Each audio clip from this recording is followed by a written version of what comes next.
Alright, fellas, let's get doing this. You see from the title, we did the Epic of Gilgamesh this time.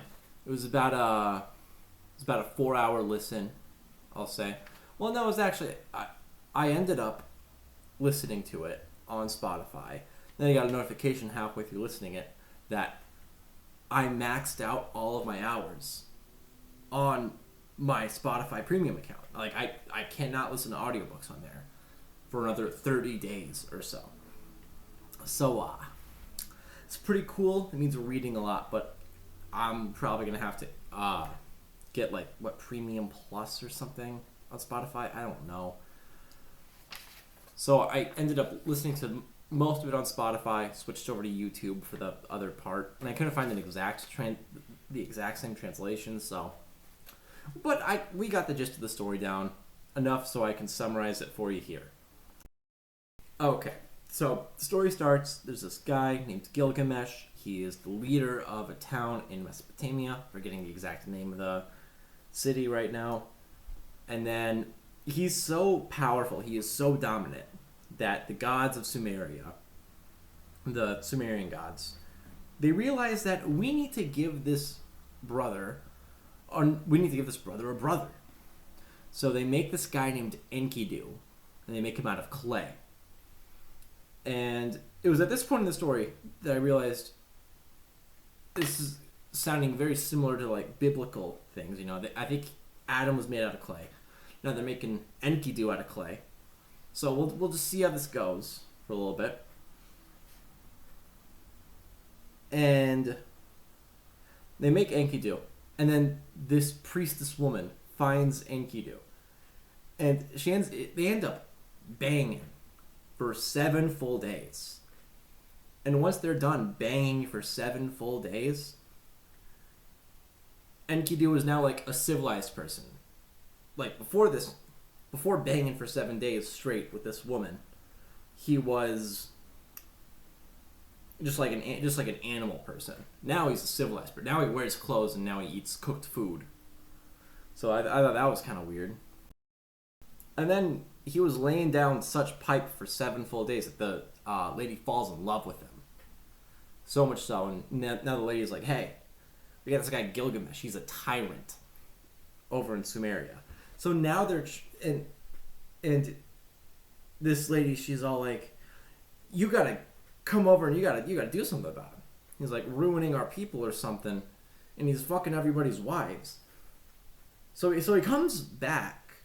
Enkidu goes to the town, and he just runs into some guy that's about to get married. And he's like, oh, well, if this Gilgamesh guy is having ways with everyone's wives, then I'm just gonna intercept him when he tries to bang this guy's wife. A lot of banging in this story. And then this is the part that made me think about Dragon Ball Z a lot. Because you have Enkidu, who is raised as a wild person. That's like Goku. And then you have Vegeta, who is like the Prince of all Saiyans. That's the royal Gilgamesh. And then they end up fighting for 7 full days. They're breaking down houses. They're like doing the standard like the loop animations that Dragon Ball characters do all around Sumeria. And then at the end of 7 days, they both respect each other and they become the best friends. They kiss each other even too. So, pretty gay, but that's kind of badass. You know, I can't complain too much. All right, Romans were kissing each other, and those are like the coolest guys ever. So, can't complain there. Then they realize that eventually, someday, both of them are gonna die. So they're like, but how about before we go ahead and die as withered old people, how about we just go kill this demon in the cedar woods or something? So they just go ahead and do that. And it's like this legendary monumental battle. But what was so distracting leading up to it was, I think it was chapter 4, I have it written here in my notes. Chapter 4 was such a drag to listen to. Because the narrator said literally the same thing each time that Gilgamesh had a bad dream. Like, it's literally like the same notes. It's like they travel for the same amount of days. A normal man would do it in 6 weeks. They did it in 3 days, their travels. They set up the well. They set up the everything is said the exact same way, 5 times in a row, because there are like 5, 6, maybe 6 or 7 dreams that he has. So whatever, they killed that demon guy, but killing the demon guy upsets the rest of the gods. So once they get back, they send this bull that is gonna like kill them, but they end up defeating that too. And now the gods are really angry, so they just poison Enkidu. He ends up dying. And then this part reminds me of Dragon Ball as well, because now Gilgamesh, now that his brother, his friend in battle Enkidu has passed away, he's like, all right, I'm gonna go collect a plant that is gonna bring him back from the dead. Very Dragon Ball-esque. Like that's like in place of the 7 Dragon Balls. But no, once he collects the plant at the bottom of the sea, some random snake comes and just eats it. So all that was for nothing, and then the story just ends. It ends. The last thing that is said about the story is that it's Gilgamesh actually carving it onto all the tablets. So that's cool. If I had to rank the Epic of Gilgamesh out of 10, this is a hard one because it has a lot of things I liked, and then like a couple things that I really don't like.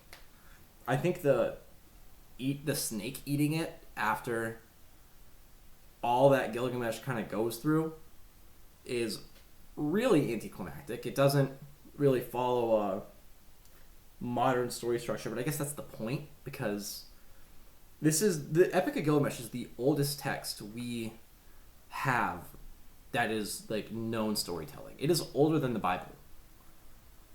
So maybe I should have read this first before doing the biblical epics, but if I really wanted to go in order, but we've got it here now. I probably should have decided this and then written it on my paper beforehand. Let me think about this real quick. Okay, after thinking about it a little bit, because this is the first one I'm actually ranking out of 10 for our entire Western canon course we're doing. It's the first one I'm rating. So I kind of got the opportunity to decide how I'm going to rate things for this. Because I do not like the out of 10 scale. Because anytime I'm going to rate something a 7 out of 10, people are going to say, oh, that's mid. That sounds like bad. So I don't really like that. I kind of like a tier list system. So we're kind of going to mix it, and I'm just going to give it like a letter grade. Like if someone brought this to me and I had to like rate it like A+, B-, C+, D+. So that's what we're going to do. Which is basically just a tier list with extra steps. Anyways, I'm going to give this a B-, right? I think that the Epic of Gilgamesh, it hits everything it has to do. It's got enough violence and enough fighting to like excite me, you know? I think it's really cool. But it's not the greatest. Definitely not the GOAT of storytelling. It gets a little bit because there was no stories that we know that was told before to this. But yeah, I just think a B- seems fair. Seems decent. Okay, I have one last thing on my sheet that I gotta mention, and then I'm done with the video. Is Enkidu in Gilgamesh, are they Nephilim? Are they biblical Nephilim? Like, the first time that's mentioned in the Bible is in the Tower of Babel story, I'm sure, and they're just called the sons of God. But in the modern interpretation, they're known to be angels. So are they Nephilim? It's said like very clearly that Gilgamesh and Enkidu are 2/3 divine, 1/3 human. And that makes up the majority of angels of how they're described. Like, they have human traits, but they're somewhat divine. Probably not the Oraphim or anything like that, because those are like got the circles and the rings with all the eyes on them. I don't think they're like that. But even so, Enkidu was like described to have like some like animal traits to him, and there are some of those angels that have like all the angel. No, there's some of the angels that have all the like the 4 different animal heads. So is he one of those? I don't know. Also, at one point in here, they mentioned the Anunnaki, which honestly, probably my dad knows more about Anunnaki than I do. I just hear Anunnaki, and I think about the Joe Rogan podcast and all the conspiracy theories there. Like, I don't know what an Anunnaki is. I think it's some Egyptian thing. I know they're in the Book of Enoch more, but I don't. If that's a biblical epic, I'll add it to my list to read it. But I don't know. This is some stuff I'm not knowledgeable enough to speak about, but I'd really like someone in the comments below to like explain to me what an Anunnaki is and if Gilgamesh and Enkidu would be Anunnaki, because I just don't know. But yeah, in total, if you want a good quick read, it took me about 3 hours to get through all this and like understand it. Epic of Gilgamesh, pretty good, B-. If you really like history and you really want to analyze it, it's probably might bump it up to like a B+ or A- for you, but it's just missing a little something for me.